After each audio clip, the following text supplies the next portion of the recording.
the Madman! Welcome to some of the class card reveals from March of the Lich King. And we've got Paladin in a brilliant new shade of red today. Starting with Sanguine Soldier, 1 mana, 2/1 Divine Shield, Battlecry, deal 2 damage to your hero. Wow. What a brilliant card for aggressive decks. 1 mana, 1/1 Divine Shield was for some time pretty strong. And now, we blow that out of the water with 1 mana, 2/1 Divine Shield. All that's required is a little bit of sacrifice, but you're an aggro deck. You don't care about your health. You just want to get your opponent's health down to 0. So this card pushes the limits of how high in stats you can make a 1 mana card by giving you that small downside. And I do mean small. Now the interesting thing though is if they printed a bunch of cards that were good stats for the cost and all had that downside, maybe you'd start caring a little bit about your health. You got Seal of Blood, 3 mana holy spell, give a minion +3/+3 in Divine Shield, deal 3 damage to your hero. So if you ignore that last part, which most of the time I would say you can safely ignore the last part, it's just text that doesn't matter. 3 mana, give a minion +3/+3 in Divine Shield. Way back in the day, this was Seal of Champions, that was just +3/+0 in Divine Shield. Would you sacrifice 3 of your health points for 3 minion health points any day if you're an aggressive deck? And this aggressive card combos actually with the aggressive cards already revealed. You got Blood Matriarch Liadrin, which wants to have high attack so that the lower attack minions can have Divine Shield and Rush. You've got 4 Quell the Lost, which is just a aggressive Paladin card.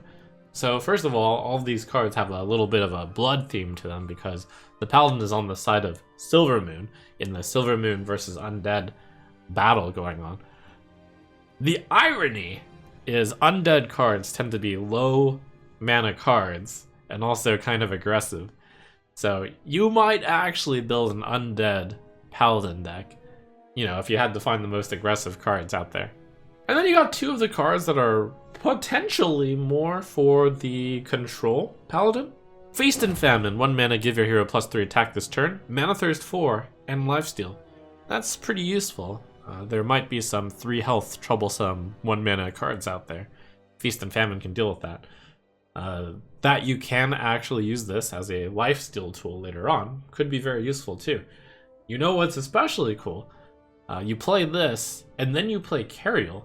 That's the hero card that Consecrations, when it comes into play, I believe you'll be able to lifesteal that Consecration health over to you.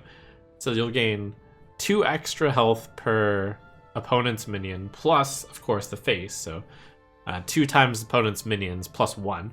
And then your weapon comes in for 2 attack, add the 3 attacks, so you get your default 5 health gain, plus all the health gain you gain is doubled because Cariel halves the damage incoming. And there's another card that people have been murmuring that could be good in this value/control Paladin. Blood Crusader, 6 mana 5/5, Battlecry. Your next Paladin minion this turn costs health instead of mana. The card that most people seem to be talking about cheating out is the Countess. And yes, if you play this on turn 6, you can curve out the Countess 1 turn earlier. So you could get a 6 mana 5/5 plus 7/7 and 3 invitations into your hand that you can play the following turn. Is that good? Well, I mean, you could just play the Countess 1 turn later. So I don't know about this, using this card to cheat out a card that costs 1 more mana. There's not that many great cards, in fact, to cheat out as Paladin right now. So I think we're going to have to see if another card in this set is a really big Paladin minion that you might want to cheat out with Blood Crusader. Now, over in Shaman land, this is one of the more interesting packages I've ever seen. We have Scourge Troll. We'll just start with looking at this. 1 mana, 1/3 undead. So, you know, good stat line already. But the big bonus is that the entire set of Shaman cards is built around Scourge Troll. I'm not even joking. So Deathrattle's given to this minion trigger twice. Very unusual Deathrattle until you look at the other cards that were revealed.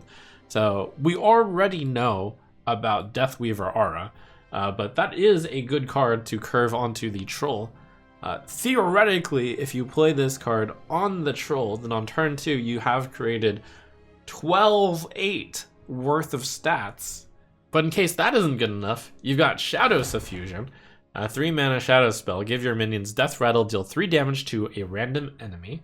You'll eventually deal 3 damage to random enemies. You won't get to direct where the damage goes, but 3 damage is 3 damage.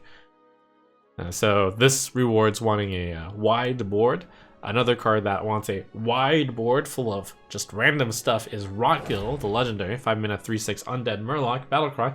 Give your other minions Deathrattle, give your minions +1/+1. So Murloc decks like swarming. This is a Murloc. Shaman plan looks pretty simple. Get out a bunch of Murlocs, cast these spells that give your minions Deathrattles, and then question mark, profit. Final Shaman card. We got Harkener of Dread.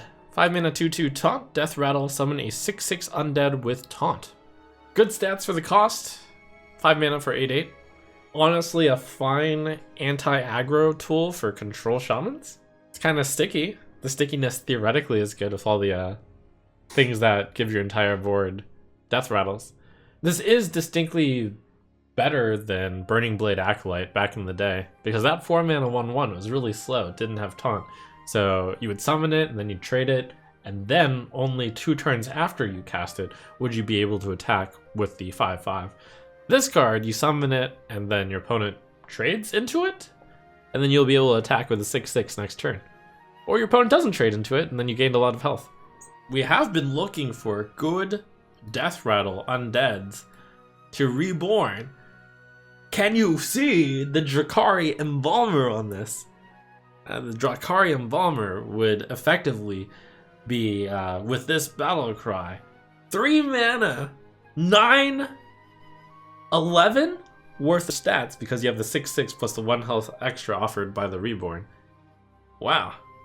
Anyways, my fear about this entire Deathrattle package is it seems to rely a lot on drawing the Scourge Troll, which admittedly is a good card. It's a 1-mana 1/3 by default, so of course you want to have that on turn 1, but some decks are going to be able to kill this thing on turn 1, and then you're left with a deck full of, what, Murlocs? And then Murloc Shaman was decent, but not really good enough. Will these cards make Murloc Shaman good enough?